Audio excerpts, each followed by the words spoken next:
a moment, then fell. Loki's scream reverberated through the cavern, his body arching in agony as the venom burned into his skin. The pain was relentless, searing into bone, and the world above felt its echoes, earthquakes shaking Midgard, rivers shifting, the roots of Yggdrasil quivering. The gods watched in silence, their faces unreadable. Justice, they believed, had been served. As the serpent's venom continued its slow assault, the rhythm of torment became all-consuming. The next drop formed, poised to fall. Then a figure emerged at the edge of the chamber, a woman, silent, a wooden bowl cradled in her hands. Sigin's arms were blistered, her sleeves stained, but her grip was unwavering as she stepped into the circle of pain. The cavern held its breath. Sigyn knelt, her presence a quiet defiance. The venom hissed into the bowl, wood darkening with each drop. The gods turned away, their judgment complete, but the story within the cavern was only beginning. The bowl rested in Sigyn's hands, its wooden sides polished by hours of silent endurance. She knelt on the cold stone, skirts bunched beneath her, and waited for the serpent's venom to fall. The first drop struck with a hiss, a thin wisp of smoke curling up as Loki's breath caught in his throat. She kept her gaze fixed on the bowl, her resolve anchored by the rhythm of her task.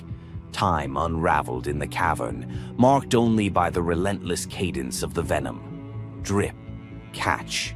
The liquid sizzled as it struck the wood, the heat seeping through Sigyn's calloused palms.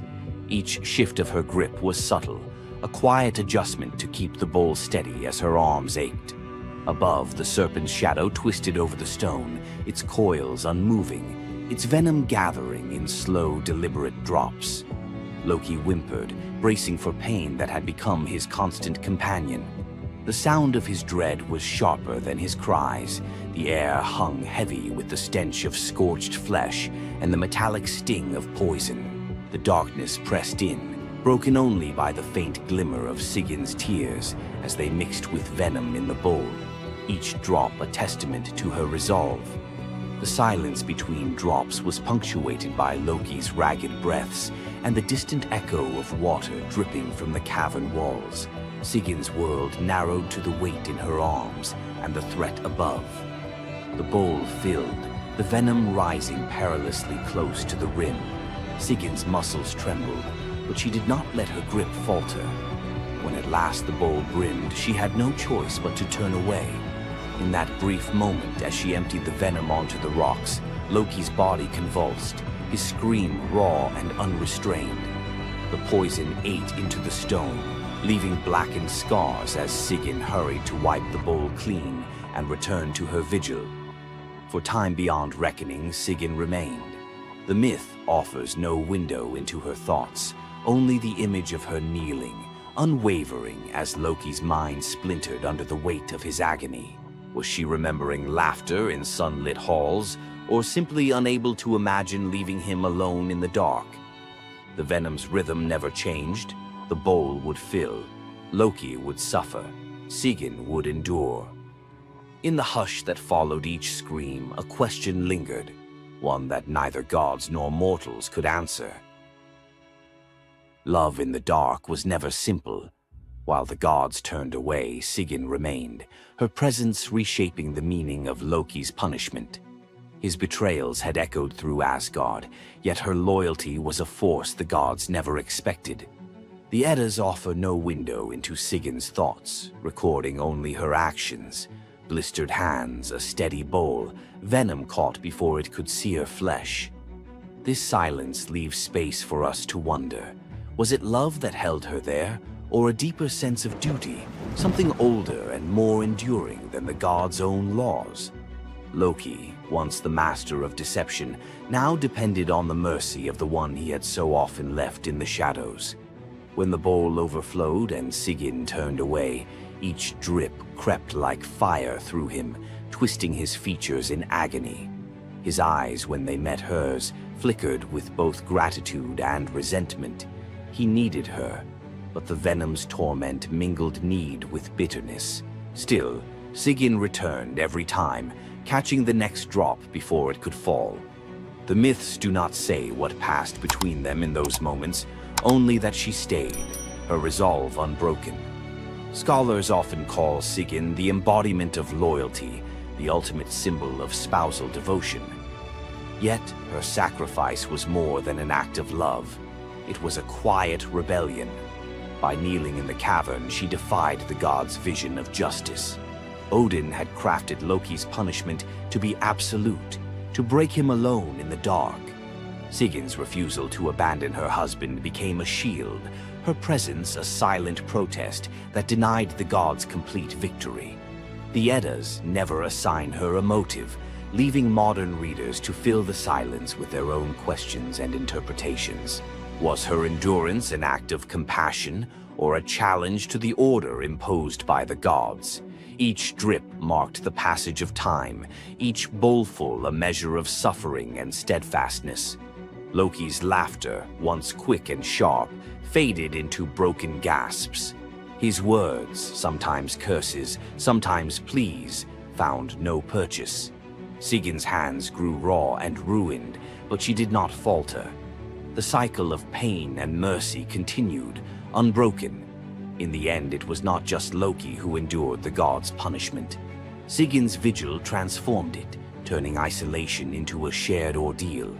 In the darkness, her silent defiance and unwavering love became part of the myth, a testament to the power of presence, even when the world has turned away. Sigyn's vigil stands as one of Norse myth's quiet marvels, a steady presence in the shadows, her strength measured not in battle, but in endurance beside the one the gods condemned. As Loki writhed beneath the venom's relentless burn, Sigyn's hands never wavered. The Eddas remember her not for words or deeds of glory, but for the silent rhythm of her care. Her story reminds us that sometimes love endures in darkness. Sigyn's vigil continues until the twilight of the gods, Ragnarok, whenever that may come. Would you have stayed?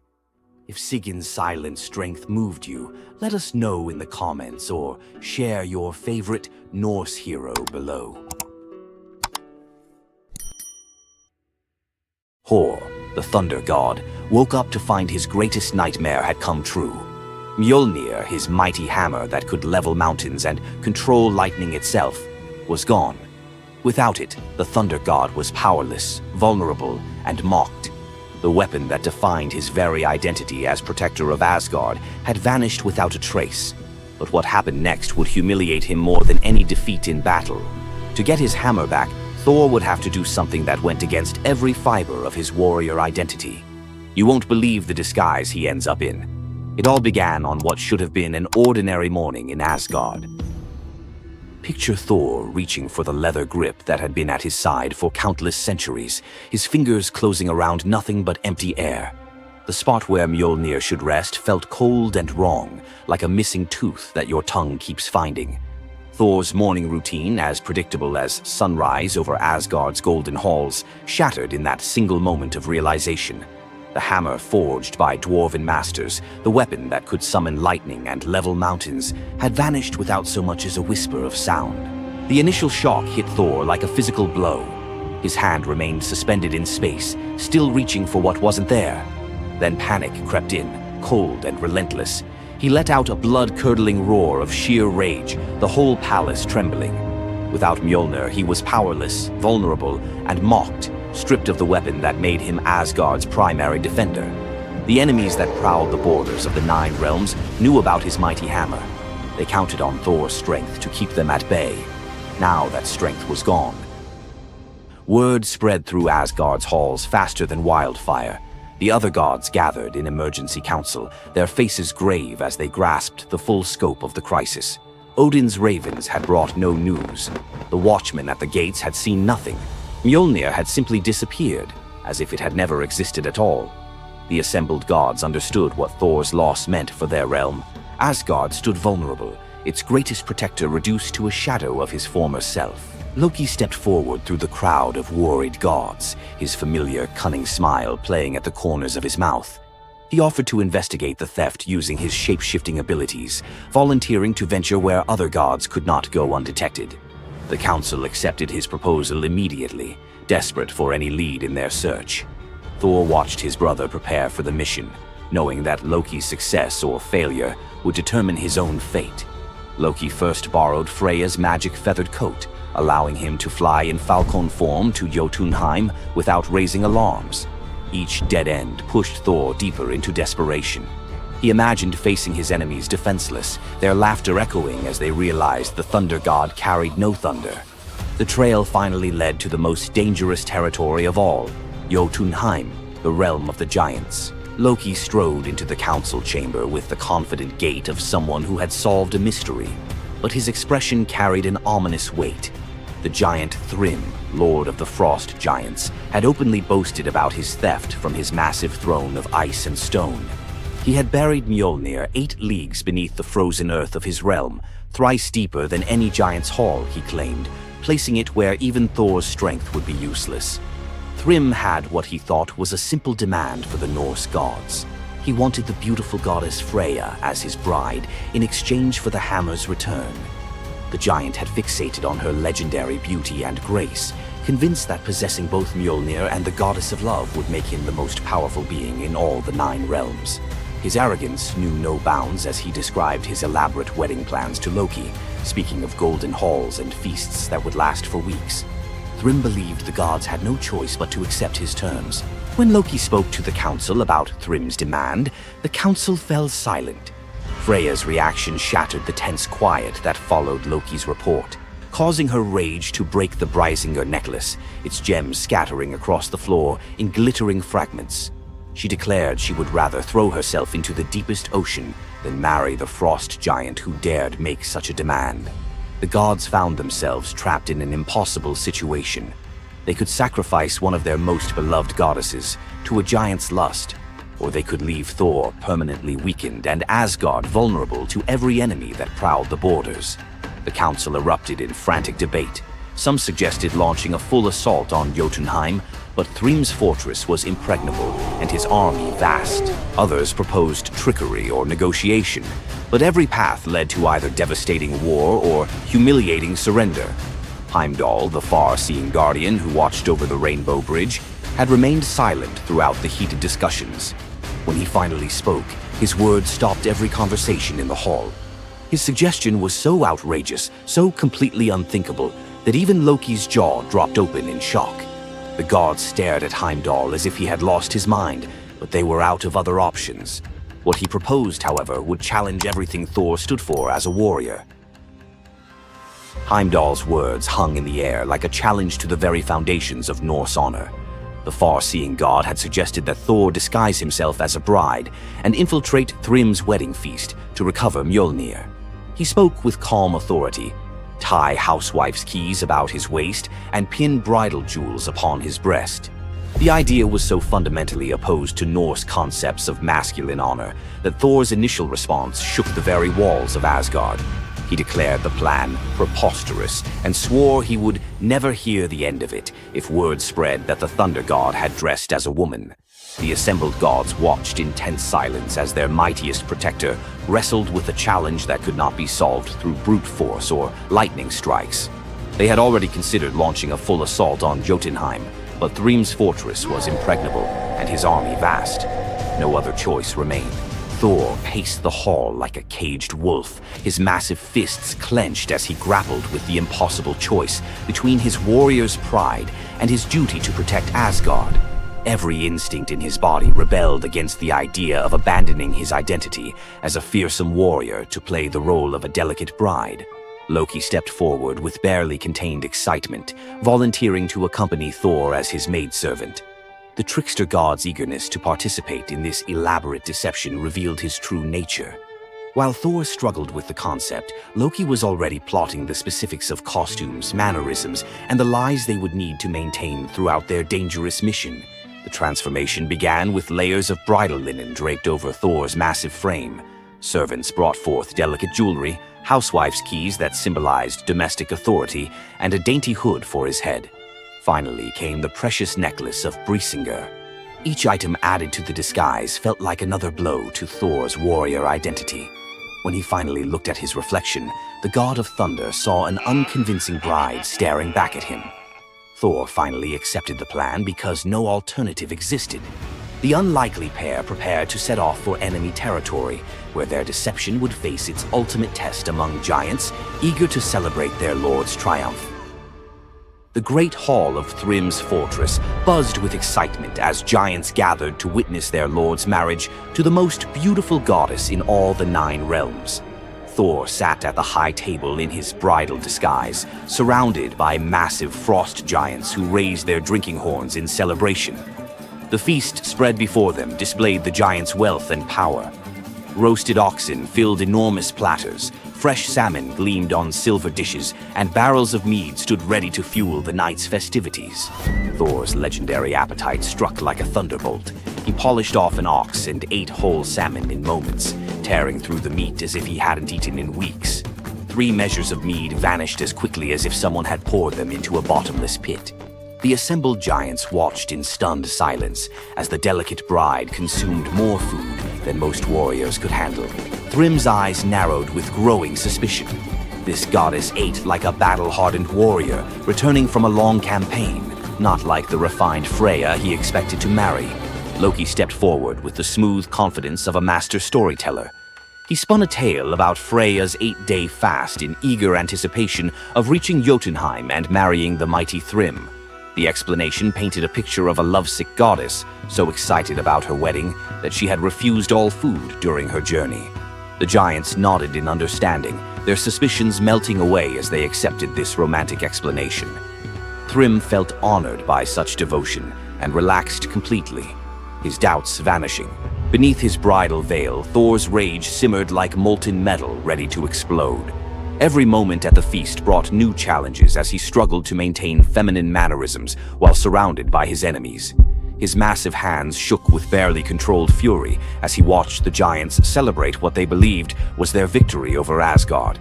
The critical moment finally arrived. Thrym commanded his servants to bring Mjolnir forth, the very moment Thor had trained his eyes on since dawn.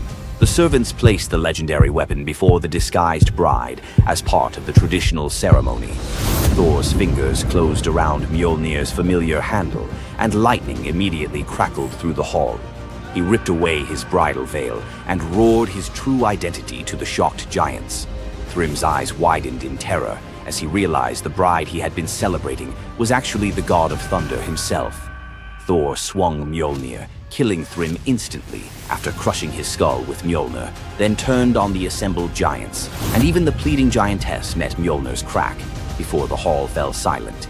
The theft that had begun with arrogance ended in complete destruction. This tale reveals how even the mightiest heroes must sometimes sacrifice their pride to protect what matters most. Back in Asgard, the Aesir never spoke of the bearded bride again, though a few still hide a smirk when Thor raises Mjolnir. And we end this story with a very valuable lesson. Never steal Thor's hammer. And if you're going to, don't make him dress like a woman.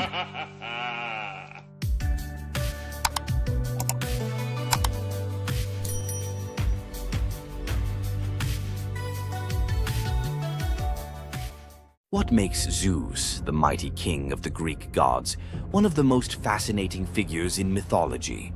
Is it his unparalleled power over the skies, his cunning strategies, or the sheer drama of his endless affairs? While his tales are legendary, there's one story that stands out: the epic battle that earned Zeus his throne, the Titanomachy. This isn't just a story of a god's rise to power, it's a tale of rebellion, alliances, betrayal, and the ultimate struggle between 2 generations of divine beings. Stay with us as we dive into the myth of the Titanomachy, Zeus's role in overthrowing the Titans, and the secrets that shaped his reign. Before Zeus became the king of the gods, his father, Cronus, ruled the cosmos. Cronus was the youngest of the Titans, a race of primordial deities born of Uranus, the sky, and Gaia, the earth. The Titans were immensely powerful, but also deeply flawed. Cronus had gained power by overthrowing his own father, Uranus, in a brutal act of betrayal. But just as Cronus had betrayed his father, a prophecy loomed over him, warning that one of his own children would overthrow him. To prevent this, Cronus took a horrifying precaution. He swallowed each of his children as they were born, imprisoning them in his stomach for eternity. But Gaia, the ever-watchful mother of the gods, wasn't about to let this happen again. When Rhea, Cronus's wife, gave birth to Zeus, Gaia devised a plan. Rhea tricked Cronus by handing him a stone wrapped in swaddling clothes, which he swallowed, believing it was his newborn son. Meanwhile, Zeus was spirited away to a hidden cave on the island of Crete, where he was raised in secret. Zeus grew up under the care of nymphs and a goat named Amalthea, who nourished him with her milk. As he matured, Zeus learned of his father's tyranny and vowed to free his siblings and challenge Cronus's rule. Zeus couldn't take on Cronus and the Titans alone. He needed allies. His first move was to rescue his siblings trapped inside Cronus. With the help of the goddess Metis, Zeus tricked Cronus into drinking a potion that caused him to vomit up his children, Hestia, Demeter, Hera, Hades, and Poseidon, fully grown and ready for battle. Now united, the 6 Olympian siblings declared war on Cronus and the Titans. But the Titans were powerful, and the war, known as the Titanomachy, would rage for 10 years with no clear victor. Realizing they needed an advantage, Zeus turned to the most unlikely of allies, the Hecatonchires and the Cyclopes. These were monstrous children of Gaia and Uranus, imprisoned in Tartarus by Cronus out of fear of their immense power. The Hecatonchires had 100 hands and unparalleled strength, while the Cyclopes were master craftsmen. Zeus descended into Tartarus, defeated its terrifying guardians, and freed these imprisoned beings. In gratitude, the Cyclopes forged weapons for Zeus and his brothers. Zeus received the thunderbolt, Poseidon the trident, and Hades a helmet of invisibility. With these tools and the raw power of the Hecatonchires, the Olympians finally had the upper hand. The final clash of the Titanomachy was a cosmic spectacle.